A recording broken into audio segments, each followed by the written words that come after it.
porque tarda unos segundos. Ahí está. Bien, bueno, nuevamente, bienvenida a la charla invitada de la sesión de Lógica y Computabilidad. En el día de hoy nos acompaña Hernán Samartín, investigador del CONICET y profesor de la Universidad Nacional de La Plata. Él nos va a hablar sobre congruencias principales relativas en algunas cuasividades. Adelante, Hernán. Bueno, ante todo, gracias por la invitación, Cecilia y Gustavo. Y bueno, les cuento un poquito cuál es la idea de la charla. Lo que vamos a hacer es estudiar congruencias principales relativas en algunas cuasivariedades. Hay muchas cuasivariedades conocidas, en realidad la mayoría de ellas son variedades, en donde el procedimiento utilizado para caracterizar a las congruencias principales relativas es exactamente el mismo. La idea de esta charla va a ser estudiar cuasivariedades en donde se utiliza este procedimiento común. Voy a comenzar dando algunas definiciones y dando un poquito de motivación para lo que va a seguir, ¿sí? Bueno. Ya empecé con problemas. Ahí está. A ver, ahí está. Bueno. La idea básica, ¿cuál va a ser? Vamos a considerar cuasivariedades con ciertas propiedades que vamos a mencionar más adelante. El objetivo va a ser estudiar, como dije recién, las K-congruencias principales para los miembros de K. Las K-congruencias principales son un instrumento que permiten describir las operaciones K-compatibles, nuevamente sobre los miembros de K, y a su vez hay una relación muy estrecha entre lo que es la cuasivariedad y, en algún sentido informal del término, la lógica asociada. Es decir, que si L es una lógica algebrizable, en el sentido de Bloch-Vygotsky, por una cuasivariedad K, hay una conexión muy estrecha entre los operadores K compatibles de K y los conectivos implícitos de L. Digamos, use estos tres ítems como para ver cómo se enganchaban un poco las cosas. Las K-congruencias principales permiten la descripción de los operadores K-compatibles, y a su vez los operadores K-compatibles se enganchan con los conectivos implícitos de la lógica asociada, informalmente hablando, ¿no? Mi motivación para el estudio de las K-congruencias principales tiene que ver con el ítem 2, el estudio de operaciones K-compatibles y todas las propiedades que se desprenden o que uno puede empezar a investigar a partir de eso, ¿no? Bueno, voy a dar algunas definiciones previas, esto es medio conocido, pero prefiero estar en terreno seguro. Consideremos un álgebra A, porque también hay mucha notación, no sé si mucha, pero un poquito de notación que vamos a utilizar. Consideremos un álgebra A. Vamos a denotar, como es usual, por con de A al poset de congruencias de A. Si A y B son elementos del álgebra A, tita de AB va a indicar la congruencia principal generada por el par AB, es decir, la menor congruencia de A que contiene al par AB. Esta congruencia coincide con la intersección de todas las congruencias que contienen al par AB. Consideremos ahora una cuasivariedad K y A un álgebra de K. Si tita es una congruencia de A, vamos a decir que la misma es una K-congruencia de A si A sobre tita pertenece a K. Si uno sobreentiende cuál es la cuasivariedad, uno suele también decir que es una congruencia relativa de A, la congruencia tita, en caso de que cumpla esto, por supuesto. Vamos a denotar por con sub K de A al poset de K congruencias de A, y finalmente vamos a escribir tita sub K de AB para indicar la K-congruencia principal generada por el par AB. ¿Qué es esto? Es la menor K-congruencia de A que contiene el par AB. Esta K-congruencia existe siempre, ¿por qué? Porque el poset de K-congruencias es cerrado por intersecciones arbitrarias. Entonces, tita sub K de AB coincide, algo parecido a lo que pasaba con tita de AB, coincide con la intersección de todas las K-congruencias que contienen al par AB.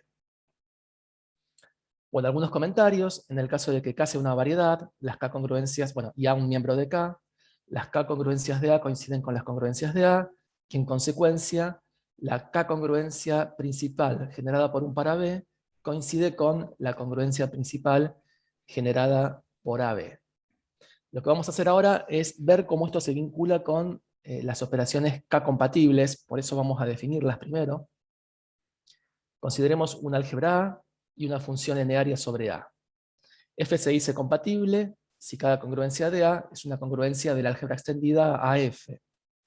En caso de que K sea una cuasivariedad y A sea un miembro de K, vamos a decir que F es K compatible si cada congruencia de A es una K congruencia, perdón, de la álgebra extendida AF. Bien, ¿cómo se engancha esto de las K congruencias principales con las operaciones K compatibles? Bueno, a través de esta propiedad. Consideremos una cuasivariedad K y nuevamente A una álgebra de K. Hagamos primero el caso unario, que es más sencillo de comprender, igual el caso lineario tampoco es complicado. Si f es una función unaria sobre A, decir que f es K compatible es equivalente a decir que para cada A, B de A, se cumple que f de A, f de B pertenece a la K congruencia principal generada por el par AB. Esto uno lo puede justamente generalizar para el caso de funciones enearias. Es decir, que si f es una función enearia sobre A, decir que f es K compatible es equivalente a decir que el par, f de A1 a n, f de B1 a n, pertenece a la K congruencia principal generada por el par A sub L, B sub L, para cada A1 a n, B1, Bn en A, y L de 1 hasta n. Bueno, si uno mira, si uno observa lo que venimos conversando, fíjense que en realidad las K operaciones compatibles están íntimamente ligadas con las K congruencias principales. Es decir, que si uno tiene una buena descripción o caracterización de las K congruencias principales, automáticamente lo que se tiene es una buena descripción de las operaciones K compatibles, ¿sí? Y acá, simplemente para terminar, antes de comenzar propiamente con la charla, lo que hago es dar una motivación lógica para el estudio de las operaciones K compatibles. Esto es lo que mencioné como tercer ítem en el primer slide, cuando hablamos un poquito de la motivación general. Si L es una lógica algebrizable, en el sentido de Bloch-Pigossi, por una cuasivariedad K, hay una conexión entre lo que se conoce con el nombre de conectivos implícitos de la lógica L, y los operadores K compatibles de la cuasivariedad K. Los conectivos implícitos, o la definición de conectivo implícito, tiene que ver con la noción de que un conectivo, a nivel lógico por supuesto, sea unívoco. Está ligada con esa idea, la definición de conectivo implícito. Esto fue estudiado por Javier Caicedo en este artículo que menciono acá, y de hecho este artículo es una generalización de otro artículo de Javier Caicedo y de Roberto Signoli, en donde lo que hacen ellos, es un artículo del 2001 el otro, en donde lo que hacen ellos es justamente estudiar conectivos implícitos en el cálculo proposicional intuicionista, y su contraparte algebraica, que serían las operaciones compatibles en las álgebras de Heyting. Porque, bueno, aclaración que no está de más, recordemos que en caso de que K sea una variedad, las K congruencias coinciden con las congruencias. Me refiero a K congruencias de los miembros de A. Con lo cual, operaciones K compatibles coinciden con operaciones compatibles, ¿sí? Por eso dije operaciones compatibles o funciones compatibles de álgebras de Heyting en ese caso. Bueno, por otro lado, como un comentario final, en este libro, que es un libro ya que tiene varios años, de hecho 20, de Carli y Pixley, también se estudian muchísimas propiedades vinculadas con las funciones compatibles en el contexto de variedades, ¿sí? Acá lo que hacen Carli y Pixley es trabajar únicamente desde el punto de vista algebraico, digo, no se meten con la lógica. Bueno, entonces recordemos que la idea inicial es definir cuasivariedades con ciertas propiedades que todavía no las mencioné, en donde uno pueda obtener un procedimiento común, si se quiere, para dar una descripción de las congruencias principales relativas. Lo que vamos a hacer es usar como ejemplo motivador, como caballito de batalla, la variedad de las álgebras de Heyting. Vamos a mencionar cómo uno podría pensar algunas cosas ahí muy rápidamente, y de ahí vamos a saltar a la definición que nos interesa, ¿sí? Entonces, fijemos de acá en adelante, hasta que demos la definición correspondiente, K va a ser la variedad de las álgebras de Heyting, A va a ser una álgebra de Heyting, A grande, y A y B chiquititas van a ser elementos de A. Como es usual, bueno, vamos a definir A si y solo si B, como A implica B, ínfimo B implica A. En el caso de las álgebras de Heyting, es conocida esta descripción de las congruencias principales, es decir, es sabido que XY pertenece a la congruencia principal generada por el par AB, si y solo si el elemento A, si y solo si B es menor o igual que el elemento X, si y solo si Y. Este es un resultado súper conocido de las álgebras de Heyting, ¿no? Bueno, uno podría preguntarse ¿de qué manera se puede probar esto? Bueno, hay muchas respuestas, ¿no?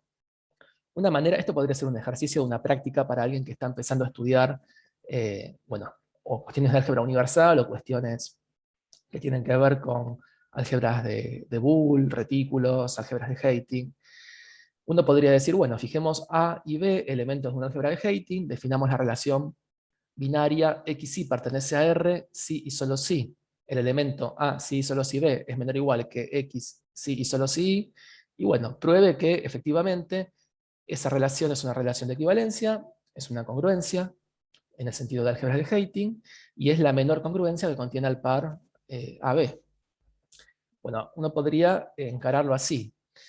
Lo que también uno podría pensar es, bueno, ¿de qué manera podríamos llegar a esto, o a una descripción de las congruencias principales, si a mí no me dieran de antemano la solución? Yo acá estoy dando la solución y digo, bueno, esta es efectivamente la descripción. ¿Cómo uno, con algunos resultados conocidos de álgebras de Heyting, podría naturalmente llegar a esta descripción? Eso es lo que vamos a hacer, muy rapidito. Yo ya lo mencioné esto en otras charlas, hablando de temas similares, pero bueno, lo voy a volver a mencionar muy rápido. Lo que vamos a hacer es probar esto, usando dos resultados conocidos de las álgebras de Heyting, que son estos dos. Si θ es una congruencia de A, decir que el par AB pertenece a θ es equivalente a decir que el elemento A, si y solo si B pertenece a la clase del 1, y este otro resultado que me dice que existe un isomorfismo de orden entre el poset de congruencias de A y el poset de filtros de A. ¿De qué modo se establece este iso? Mandamos la congruencia a la clase del 1 y el filtro a este conjunto, que es el conjunto formado por los pares AB, tales que el elemento A, si y solo si B, está en F. ¿Sí? Notemos que si asumimos la propiedad 1 y pensamos en la función que va de las congruencias a los filtros, asumiendo la propiedad 1 nos da la inyectividad de esta función, comentario, y también notemos que si asumimos la propiedad 2, esta propiedad nos da automáticamente la propiedad 1. ¿Por qué? Porque uno, bueno, toma la congruencia θ, voy a 1 sobre θ, este es un filtro, y cuando vuelvo a la congruencia original, ¿qué me queda? Y me queda el conjunto formado por los pares AB, tales que A, si, solo si B, pertenece a la clase del 1, por θ, ¿no? Simplemente para mencionar un poquito cómo se relacionan estas dos propiedades, como que hay un vínculo ahí medio estrecho entre ambas propiedades.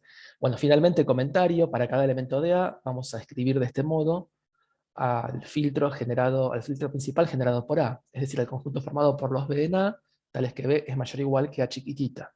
¿Sí?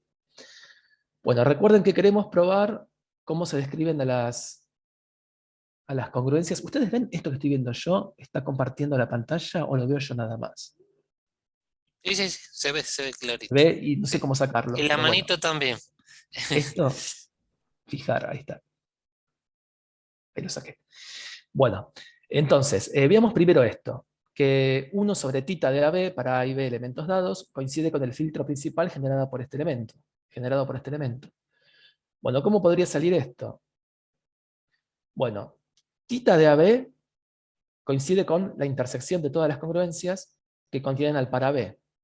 Entonces, 1 sobre esta congruencia es igual a 1 sobre esta congruencia, que es fácil ver que es igual a la intersección de 1 sobre θ para todo θ congruencia que contiene al par AB. Y ahora recordemos la propiedad 1 del slide anterior. Decir que AB está en θ es equivalente a decir que el elemento A, si y solo si B, pertenece a la clase del 1. ¿Sí? Entonces tengo esta intersección, la que estoy indicando acá. Ahora, recorremos la segunda propiedad, que me habla del ISO de orden entre las congruencias de A y los filtros de A. ¿Qué es esta intersección? Y esta intersección, si uno piensa en esa propiedad, es la intersección de todos los filtros que contienen al elemento A, si y solo si B. Es decir, es el filtro principal generado por este elemento. ¿Sí? O sea que esta propiedad la tenemos, por ejemplo, utilizando las dos propiedades que mencionamos antes. ¿Y cómo uno obtendría ahora la descripción de las congruencias principales? Bueno, lo puse acá al final de todo. Fíjense, θ de AB es una congruencia. Entonces, usando la primera propiedad del slide anterior, tenemos que XY pertenece a esta congruencia, que es θ de AB, si y solo si el elemento X, si y solo si, pertenece a 1 sobre esa congruencia. Acá estamos utilizando, insisto, la primera propiedad que mencioné antes. Y ahora, si usamos la propiedad que acabamos de probar, la que está acá arriba, ¿esto qué es? Y este es el filtro principal generado por A si solo si B. Es decir, que el elemento este pertenezca a este filtro es equivalente a decir que A si y solo si B es menor o igual que X si y solo si. Entonces obtuvimos, bueno, una descripción para las congruencias principales, en el caso Hating, y de hecho fue la descripción deseada, digamos, ¿no? La que estábamos esperando. Bueno, vamos a tratar de generalizar esto, o definir cuasivariedades en donde uno pueda repetir, intuitivamente hablando, este procedimiento. ¿Sí? Consideremos o fijemos ahora una cuasivariedad, y tomemos un álgebra A de K. ¿Sí? Supongamos que las álgebras de K tienen al menos una operación de aridad cero en el lenguaje. Vamos a considerar, por supuesto, la misma constante para cada miembro de K, la cual va a ser denotada por E. Vamos a definir como sigma de A el conjunto formado por los E sobre θ con θ K congruencia. Pensemos que, si estamos en el caso de la variedad de álgebras de Hating, podríamos tomar como constante el top, ¿no? El 1, y el conjunto sigma de A que va a resultar ser, y va a coincidir con el conjunto de filtros de A. ¿Sí? Yo en todo momento voy a tratar de hacer como una traducción al caso variedad de álgebras de Hating, como para ir entendiendo lo que vamos haciendo. Bueno, sigma de A es un poset con el orden dado por la inclusión. Notemos también que si tengo una familia θ sub i de K congruencias de A, la intersección de los E sobre θ sub i coincide con E sobre la intersección de los θ sub i. Pero recordemos que dijimos que el poset de K congruencias de A es cerrado por intersecciones arbitrarias, con lo cual sigma de A también va a ser cerrado por intersecciones arbitrarias. ¿Por qué? Porque esta intersección arbitraria, la que está acá a la izquierda, esta intersección arbitraria de miembros de sigma de A, coincide con E sobre esta intersección, pero esta intersección es una K congruencia de A, es decir, que esto me devuelve un elemento de sigma de A. Es decir, que sigma de A efectivamente es cerrada por intersecciones arbitrarias, además tiene un último elemento, con lo cual sigma de A es un poset en donde existen ínfimos arbitrarios y hay último elemento, es decir, tengo un poset completo, también conocido como retículo completo, ¿no? Bien, y ahora demos esta última definición. Tomemos un subconjunto de A. A es un miembro de K, recuerden. Vamos a definir este elemento como la intersección de los E sobre θ para θ K congruencia de A, tal que X está contenido en E sobre θ. Notemos que esta es una intersección de elementos de sigma de A, con lo cual esto es un elemento de sigma de A, por lo que vamos a decir que ese elemento es el miembro de sigma de A generado por X. ¿Sí? Volvamos al caso de álgebras de Hating.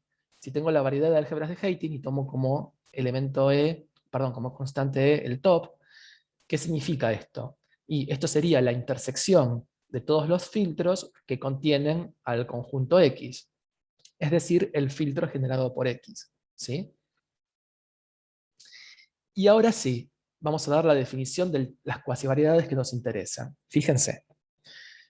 Vamos a decir que K es una cuasivariedad término si existe una operación de aridad 0, E, y una familia de términos binarios T sub i con I en I, tales que para cada A en K, θ K congruencia de A y A, B elementos de A, se satisface la siguiente condición.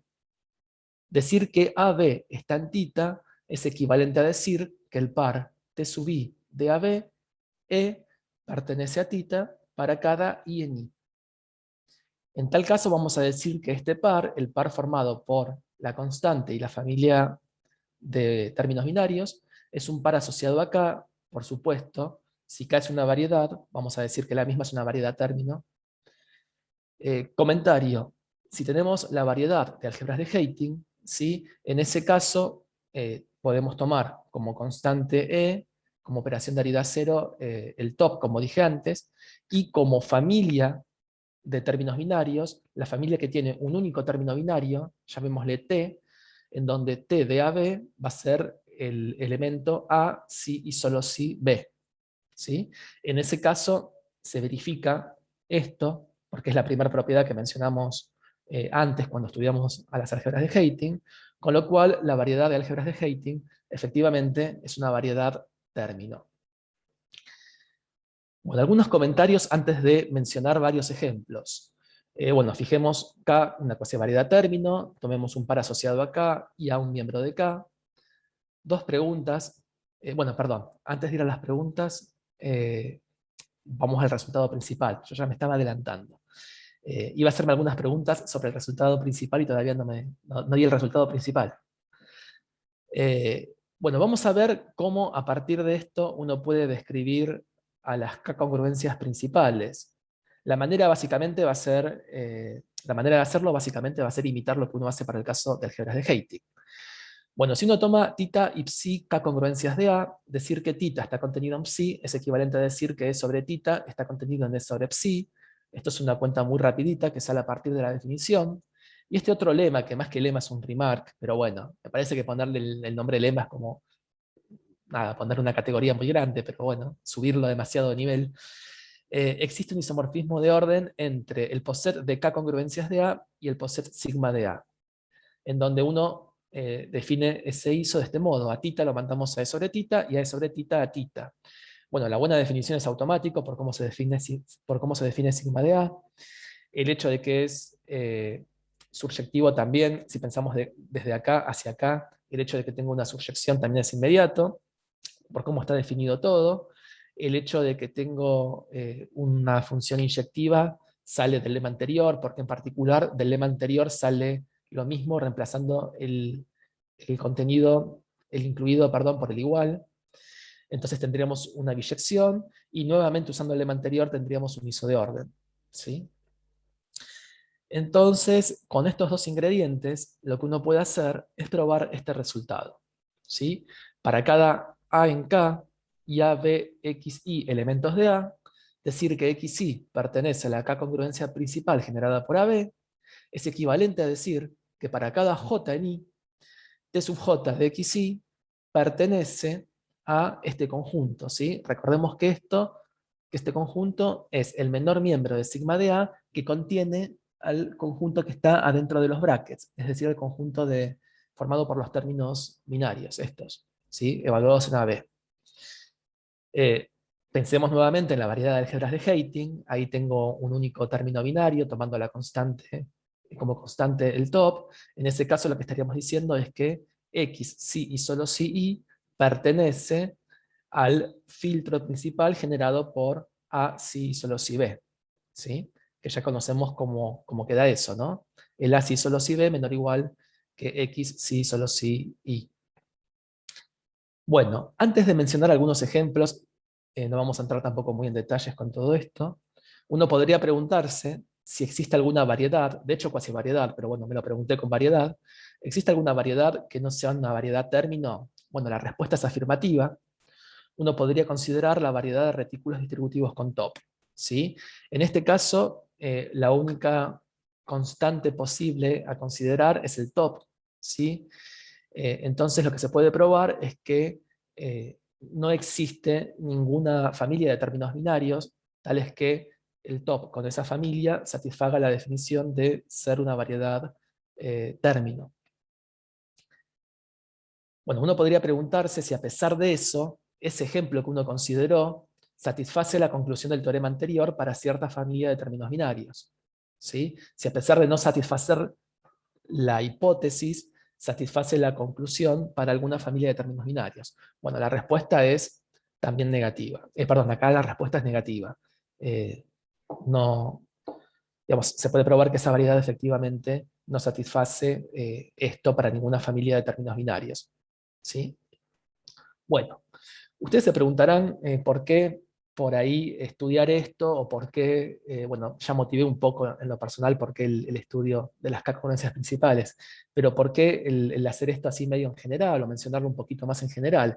Y en realidad tiene que ver con que a lo largo de los años, solo y acompañado, he trabajado en muchas variedades, y de hecho cuasi variedades, en donde he repetido incansablemente el procedimiento para estudiar o congruencias principales o K-congruencias principales, para después estudiar operaciones compatibles u operaciones K-compatibles y propiedades vinculadas con esas funciones. Entonces me pareció que era un buen momento como para, nada, dar un esquema general de todo esto. Bueno, acá menciono algunos de los resultados, digamos, de las cuasivariedades, la mayoría de ellas variedades, de hecho hay una sola cuasivariedad, que son así como por ahí más conocidas en donde uno puede hacer esto. Acá mencioné las álgebras de Heyting, a los retículos residuados conmutativos, álgebras de Hilbert y las BSK álgebras. En el caso 1, 3 y 4 consideramos como constante el top, y en el caso de los retículos residuados conmutativos como constante el neutro del monoide. Bueno, en las álgebras de Heyting ya dijimos cómo funcionaba la cosa. En los retículos residuados conmutativos tomamos como familia de términos binarios también la familia que tiene un único término binario, que es el que está dado de esta manera. A si solo si B es como antes, A implica B, ínfimo B implica A, y después pongo ínfimo E, ¿no? En el caso de retículos residuados conmutativos, sigma de A va a coincidir con las subálgebras convexas. Bueno, esto es conocido, digo, porque es básicamente la subálgebra convexa generada por un elemento del cono negativo, de hecho, porque esto es un ínfimo E. Bueno, y en álgebras de Hilbert y BSK álgebras tomamos como familia de términos binarios, perdón, es la misma familia, que tienen dos elementos, que serían formados por A implica B y B implica A. Sigma de A en ambos casos coinciden con los filtros implicativos, y esto también es conocido, ¿sí? Es decir, que acá tenemos 4 cuasivariedades términos, tomando la constante que dije y la familia que dije en cada caso. Y bueno, nada, usando el resultado general, ¿no? Esto no lo cambié, al final me olvidé. Lo miré ayer y me olvidé de cambiarlo hoy. Acá donde dice tita va tita sub k, ¿no? Donde uno tomaría cada una de estas k, esta o esta o esta o esta. No tita de AB, sino tita sub k. Ese fue un errorcito que, bueno, de tipeo que ayer mientras miraba la charla dije después lo arreglo y no lo arreglé. Entonces acá, bueno, decir que xi pertenece a tita sub k de AB es equivalente, bueno, acá puse en cada caso como quedaría, ¿no? Pero bueno, quiero hacer un comentario. Bueno, en el caso de SK no puse el resultado general porque hay que hacer hay que iterar con las implicaciones, anidarlas y introducir un poquito de notación, y me parece que no venía al caso mencionarlo acá. Pero bueno, quiero hacer un comentario. Por ejemplo, tomemos el caso 2, ¿sí? El caso de retículos residuados conmutativos. Entonces, decir que xi, bueno, tita de AB va a ser en realidad, en el caso 1, 2 y 3, tita sub k de AB va a ser tita de AB porque son variedades, ¿no? En el único caso en donde uno debería poner tita de BSK o de K, si llamamos K a esta variedad, es en el último, porque las BSK forman una cuasi variedad que no es variedad, ¿no? Pero bueno, volvamos al caso de retículos residuados conmutativos. Quiero hacer el siguiente comentario. Decir que xi pertenece a tita de AB es equivalente a decir que x, si y solo si ínfimo e pertenece a este conjunto, ¿sí? Según el resultado general que dimos, este conjunto es el menor miembro de sigma de A que contiene al elemento este, ¿no? Por supuesto, uno obtiene, con el resultado general que di, una descripción de las K-congruencias principales. Ahora, una vez que uno llega a esa descripción, si uno quiere explicitar esa descripción que uno obtuvo, hay que ver la particularidad de la variedad o de la cuasivariedad en la que estoy parado. En este caso, estoy en los retículos residuados conmutativos. Bueno, uno sabe que sigma de A va a coincidir con las subálgebras convexas, y uno sabe que este término es el que hace que todo se comporte bien, que se satisfaga la hipótesis para hacer una cuasivariedad término. Entonces, usando todo eso, es que uno finalmente, después dice, bueno, efectivamente, esto es la subálgebra convexa generada por este conjunto, o lo que es lo mismo, la menor subálgebra convexa que contiene a este elemento, ¿no? Digo, el resultado del teorema que di antes es un resultado general, que después, para explicitar la descripción que uno obtiene, necesitamos la particularidad de la variedad o cuasivariedad en la que estamos parados, ¿sí? Todos estos resultados de descripción de congruencias principales en el caso de variedades o de K-congruencias en el caso de cuasivariedades son resultados conocidos. Acá simplemente los estoy poniendo como ejemplo, como para poner un poco en contexto todo. Hay muchísimas otras cuasivariedades en donde la cosa funciona. Bueno, acá puse cuasivariedades, pero todos los ejemplos que puse acá abajo... no, sí, este no, está bien. Hay muchas otras cuasivariedades que son cuasivariedades término. Bueno, por ejemplo, los retículos residuados, las pseudo-BZK álgebras, las álgebras de semi-Heyting, retículos residuados, RWH álgebras. Estas últimas dos variedades son generalizaciones de las álgebras de Heyting, casos particulares de las álgebras de Heyting débiles, también conocidas como weak Heyting álgebras. No voy a meterme con eso, simplemente lo menciono así en general a modo de dar ejemplos, ¿no? Bueno, si uno tiene una cuasivariedad K, término, ¿no? Y este es un par asociado a K, recuerden que las operaciones K compatibles sobre A quedaban expresadas en términos de las K congruencias principales, con lo cual, usando ese resultado, y usando el resultado general que dimos antes, decir que una función n-área sobre A es K compatible, es equivalente a decir que para cada A1 n, B1 bn, en A, y L de 1 hasta n, se satisface lo que escribimos acá abajo, ¿sí? Bueno, ya estoy cerca del final, Posibles aplicaciones que uno podría dar de la caracterización de las funciones K compatibles. Bueno, por un lado, lo que uno podría hacer es dar condiciones necesarias sobre K, de modo tal que para cada A en K, las funciones K compatibles de A coincidan con un polinomio sobre cada subconjunto finito de A.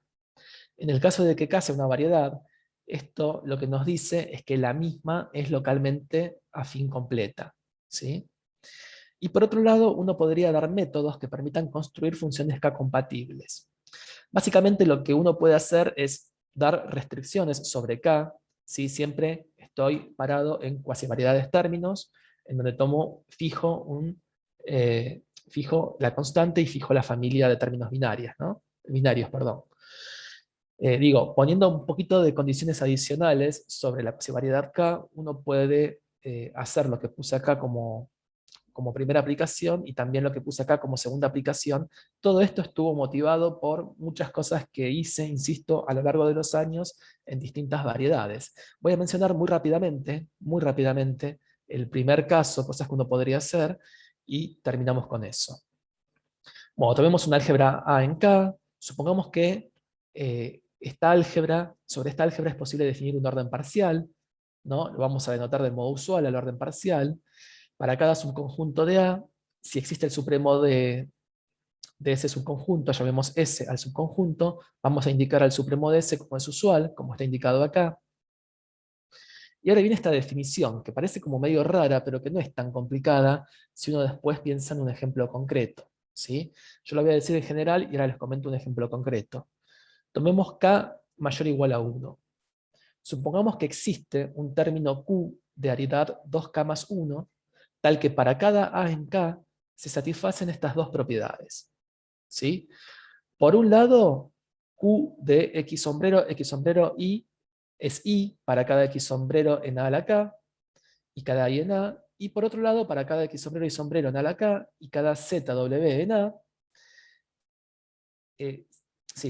perdón, me perdí. Para cada X sombrero y sombrero en A a la K, y para cada ZW en A, si T sub J de ZW pertenece a este conjunto, para cada J en I y cada L de 1 y para cada L de 1 hasta acá, entonces Q de X sombrero y sombrero W es menor o igual que Z. Uno ve esto y parece chino, ya lo sé. De hecho, el resultado que uno puede probar es este. Ahí les comento rapidito cómo sale en el caso Hating. Si A está en K, B es un subconjunto de A a la K, y F es una función K área sobre A, que es K compatible, para cada X sombrerito en B, se puede probar que F de X sombrerito es el supremo del conjunto formado por Q de X sombrero, B sombrero, F de B sombrero, con B sombrero en B. ¿Sí? Ya termino con esto, no se asusten. Tratemos de entender lo que pasa en álgebras de Hating, ¿sí? Y con eso termino. Si bien tengo otro caso, no los voy a aburrir. Tomemos la variedad de álgebras de Hating como K, ¿sí? Para los miembros de K, consideremos, por supuesto, el orden asociado al retículo subyacente. Bien, para cada X sombrero y sombrero en A a la K, y para cada Z en A, definamos este término, que es un término de aridad 2K más 1. Q de X sombrero y sombrero Z es Z ínfimo, el ínfimo de I de 1 hasta acá, de XI, sí y solo sí y sub I. Recordemos que X sombrero es X1, X2, Xn, algo parecido con I sombrero cambiando X por I. La primera condición se cumple, porque Q de X sombrero Z es Z, ¿no? Porque si yo acá pongo donde dice I sub I, X sub I, esto me queda 1 en cada caso, me queda un ínfimo finito de unos, Z ínfimo 1 es Z. O sea que la primera condición que dije antes se cumple. Ahora tomemos X sombrero y sombrero en A la K, Z en A y W en A. Y supongamos que para cada L de 1 hasta acá vale esto. ¿Sí? Lo que estoy haciendo es particularizar la condición anterior al caso Hating, que es conocido. Entonces supongamos que vale esto, que Z, sí, solo sí, W pertenece a este conjunto. O lo que es lo mismo que XL, sí y solo sí, y sub L es menor o igual que Z, sí y solo sí, W. Entonces, cuando uno pone este término, ¿sí? Evaluado en X sombrero y sombrero W, queda esto. Pero como cada uno de estos para L de 1 hasta acá es menor o igual que Z, sí, solo sí, W, esto que está acá va a ser menor o igual que Z, sí, solo sí, W. Que a su vez es menor o igual que W implica Z, que es este menor o igual que puse acá. Y este ínfimo es menor o igual que Z. Es decir, que me queda que Q de X sombrero y sombrero W es menor o igual que Z. Bueno, uno esto mismo podría aplicarlo, por ejemplo, en las álgebras de semi-Hating, en los retículos subresiduados, que no los definí, no importa, bueno, en los semiretículos implicativos, ¿sí? Y eso tiene que ver con que, bueno, valen ciertas propiedades que están acá.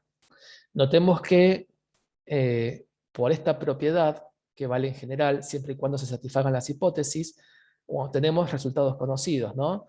En el caso de que B sea finito, como subconjunto de A a la K, lo que me queda es un supremo finito de polinomios. ¿Sí? Si estoy en las álgebras de Hating, por ejemplo.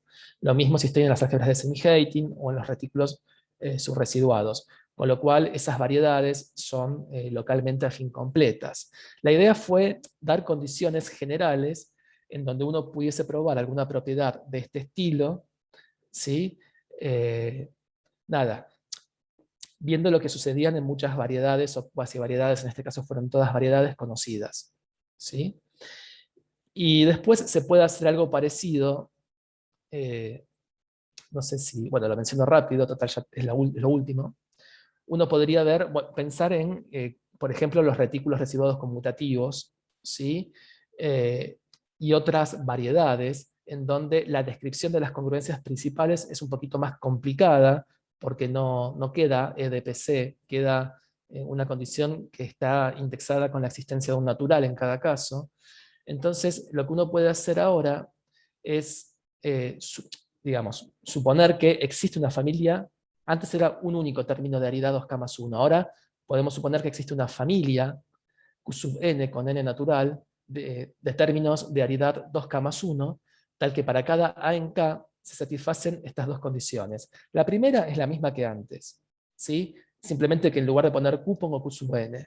Y la segunda es un poquitito más complicada, pero bueno, no, va para el mismo lado igual, que me dice que para todo B, subconjunto de A a la K, y para todo C, subconjunto de A, B y C finitos, existe un M mayor o igual que 0, tal que para cada X sombrero y sombrero en B y ZW en C, si se cumple que T sub j de ZW pertenece a este conjunto, para cada j en i y L de 1 hasta k, entonces se da esta desigualdad, que es la misma que habíamos dado en la otra condición, cambiando el Q por el Q sub m. ¿Sí? Si uno impone esta condición, ¿sí? Se puede notar que en el caso de que A esté en K y B sea un subconjunto finito de A a la K, y F una función K sobre A, tomando C igual a F de B, tenemos que C es finito porque B es finito. Entonces, B es finito, C es finito, para ese B que fijé y este C, automáticamente tengo el M, si supongo la condición esta, ¿no?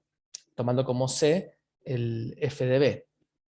Dicho todo eso, lo que uno puede probar es que en el caso de que A esté en K, B sea un subconjunto finito de A a la K, y F una función K-aria que es K compatible, para cada X sombrero en B se cumple que F de X sombrero es el supremo de este conjunto. ¿Sí?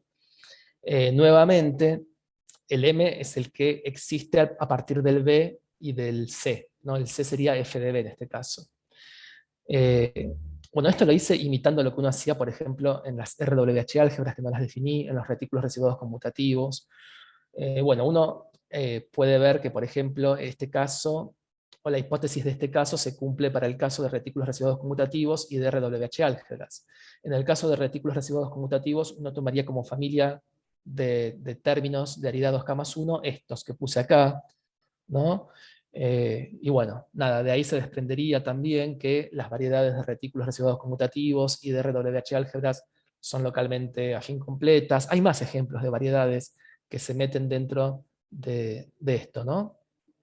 Y bueno, nada más, me parece que esto último fue más técnico, pero aunque se quería mencionarlo, y acá simplemente algunos artículos en donde, bueno, nada, hice o razoné de la manera que les conté en general, pero en particular para estas variedades, cuasi variedades. Bueno, acá tengo muchas cosas con José Luis Castiglioni, acá, bueno, uno con Noemí que está presente, y William, y bueno, estos dos últimos que estaba yo solo. Bueno, simplemente eso, espero no haberlos aburrido y no haberlos cansado demasiado. Ya está. Bueno, muchísimas gracias, Hernán. Muy interesante la charla. Bueno, ahora dejamos a los presentes preguntas, comentarios, sugerencias.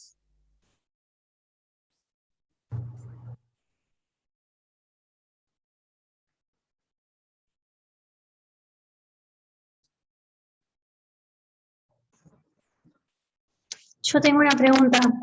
Dale. Tengo un montón, pero voy a quedar a hacer una sola. Sí. Te escucho un poquito mal, Manuela. ¿Ahí mejor?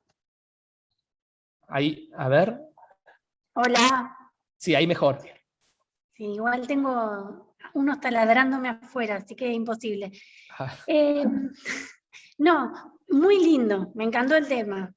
Tengo un montón de preguntas. La primera es, esto lo haces para las congruencias principales. ¿Sabés si hay algo, no de la parte de operaciones compatibles, sino de la parte de congruencias que sea algo similar? O sea, caracterizar aquellas variedades o cuasi variedades en donde la congruencia se pueda definir a partir de, sería una clase de un constante. elemento. Claro. Mirá, estuve chusmeando un poco y no me di cuenta, pero no descartaría que no haya algo. Estoy como, seguiría la búsqueda, no lo descartaría. Está buena la pregunta, sí, no lo descartaría. En este momento, dentro de lo que busqué, no encontré, pero no significa de que no haya. Y otra cosa que me parecería interesante, que no sé si miraste o no, es si uno tiene una variedad Sí. y es una de estas, no sé cómo se llama el Sí, nombre, cuasi variedades, términos. términos, variedad, términos, sí. No Términos. sé si el nombre es muy acertado, pero bueno. Cuando vos tomas una cuasi variedad, una subcuasi variedad de la variedad, Sí. esa subcuasi variedad puede tener menos congruencias relativas que las que tiene la variedad. Si la grande, la variedad es término, la subcuasi variedad no queda término, por lo menos no tiene por qué quedar término con eso, pero capaz que se puede hacer algo con otros O sea, con otro término. No sé si Sí. tenés algún ejemplo, si viste algo. No, no lo pensé, pero está muy buena la pregunta. No lo pensé. Está muy buena la pregunta. Y la última, recortita. Los términos, que capaz que lo dijiste, pero yo me lo salté. Sí. El conjunto I de los términos es finito. En general, por los ejemplos que vos tenés, No, es finito. No es no. necesario. No, Bien. fíjate, yo en realidad cuando empecé con esto en su momento, ponía finito. No sé por qué, viste que uno para ahí piensa en esa Por los dirección, al menos. ejemplos. Sí, por los ejemplos, porque en realidad esa es una buena pregunta. Todos los ejemplos que al menos di y que tengo en la cabeza, en todos los ejemplos que tengo son finitos los términos. Sería bueno dar un ejemplo donde sean infinitos, pero que sean infinitos sin poder escribirse como finitos, ¿no? Eh, sí, digamos, yo lo hice así, en general, porque salía en general. Ahora, no tengo un ejemplo en donde efectivamente haya una variedad de términos, en donde, con respecto a una constante e infinitos términos binarios, y en donde no se puedan encontrar finitos, ¿no? Porque por ahí uno pone infinitos medio como, porque bueno, sale, pero también se puede reescribir en términos definitos. Pero no, por ahí hay, no sé si se te ocurre, Manuela, o a alguien de la audiencia. No, tengo más preguntas, pero voy a seguir por privado porque me estoy mucho. Gracias. No, está bien, gracias, Manuela.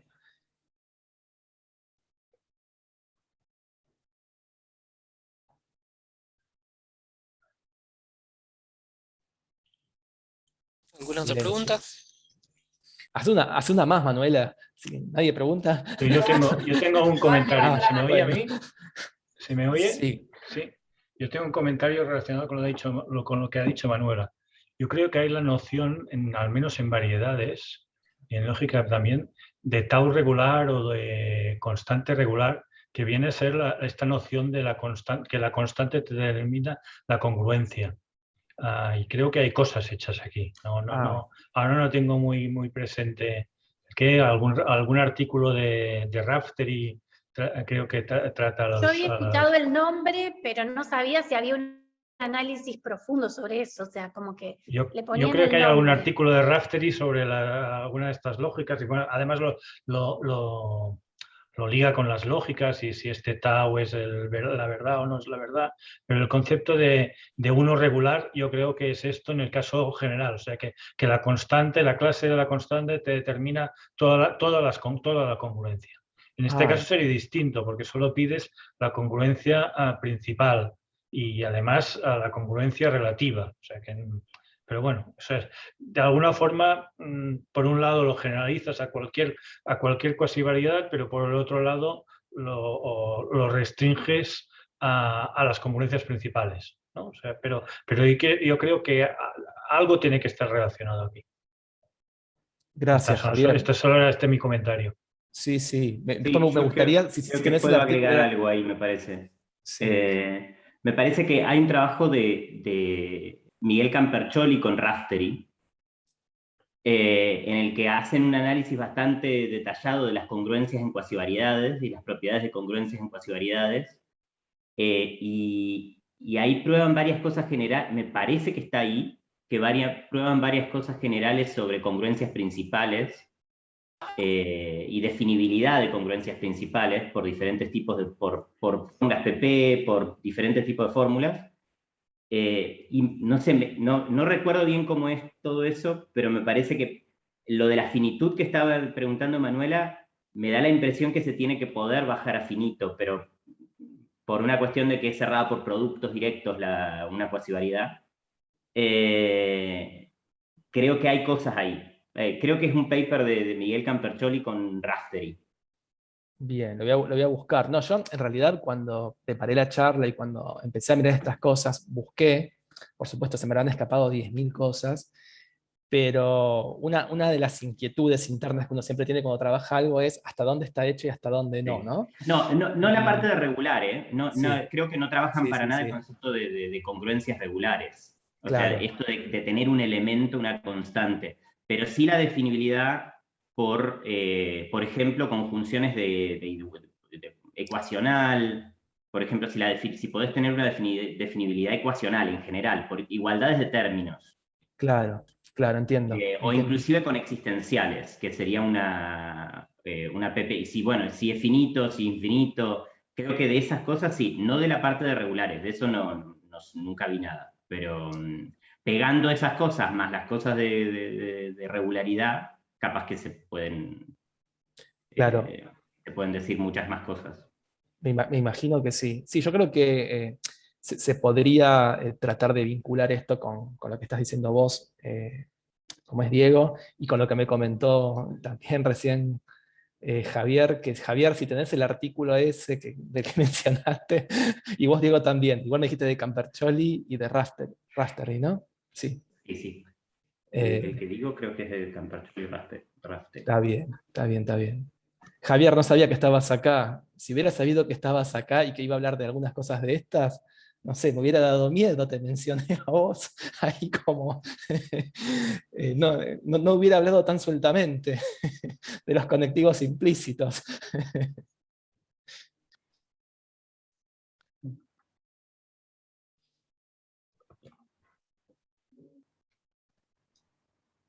Bueno, Bien. silencio de nuevo. Sí, sí. Silencio nuevo.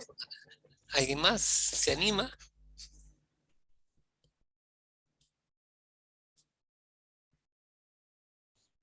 Bueno, no hay más preguntas, no hay más comentarios. Bueno, muchísimas gracias, Hernán, por la charla. Bueno, Muy, gracias a todos por muy venir. interesante. Sí, sí. Bueno, nos vemos. Bueno, Que hasta esté bien. luego. Hasta luego.